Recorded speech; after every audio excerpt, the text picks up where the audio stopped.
নমস্কার বন্ধুরা, tasty food কিচেনে তোমাদের স্বাগত। আমি আজকে টেস্টি ফুড কিচেনে করব পায়েস।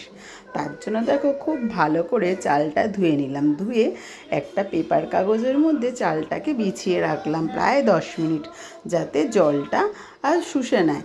এদিকে দেখো একটা বাটিতে বাটিতে কিশমিশ, কাজু বাদাম, ঘি, তেজপাতা, এলাচ, তারপরে গুঁড়ো দুধ সব রেখে দিয়েছি, মানে যা যা লাগবে সেই সব জিনিসগুলো। এবার আর একটা প্লেটের মধ্যে চালটাকে নাবিয়ে চালটার মধ্যে অল্প একটু ঘি মাখিয়ে রাখলাম। আর এদিকে একটা সসপ্যান বসিয়ে তার মধ্যে আবার একটু ঘি দিলাম, দিয়ে তার মধ্যে কিশমিশ আর কাজু বাদামটা একটু নাড়াচাড়া করে নাবিয়ে রাখবো।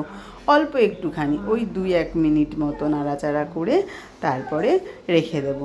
তাতে কিন্তু ঘিয়ের গন্ধটা ওর মধ্যে গেলে খুব ভালো লাগবে। আর এদিকে বসিয়ে দিয়েছি তারপরে দুধ। ওখানে ওই 150 মতো চাল আছে, আর তার মধ্যে দিয়েছি 1.5 লিটার দুধ। দুধটা ভালো করে ফুটে গেলে ওর মধ্যে তেজপাতা আর দিয়ে দিয়েছি এলাচটা। তারপরে দুধটা বেশ ভালো করে ফুটলে তখন ওর মধ্যে দিয়ে দিলাম আমি ঘি দিয়ে মাখানো চালটা। এইভাবে কিন্তু বন্ধুরা একবার পায়েস করে খেতে পারো, খেতে কিন্তু খুব খুব টেস্টি হয়।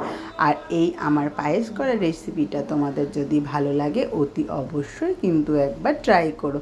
আর আমার এই রেসিপিটা তোমরা যদি ফেসবুক থেকে দেখো তাহলে আমার পেজটা ফলো করে দিও, আর ইউটিউব থেকে দেখলে একটা সাবস্ক্রাইব করে রেখো নতুন ভিডিও পাওয়ার জন্য।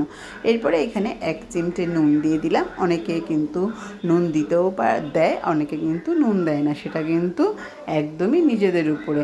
যারা নুন খেতে ভালোবাসবে, মানে পায়েসে নুন খাও তারা দেবে, আর যারা না খাও তারা না দিলেও হবে। আর এখানে দেখো আমি কিন্তু গুড় দিয়ে দিলাম, আর তারপরে দিয়ে দিলাম কিন্তু একটু বাতাসা দিলে কিন্তু টেস্টটা আলাদাই হয়। তার জন্য কিন্তু একটু বাতাসা সবসময় আমি পায়েস করলে বাতাসা দিই।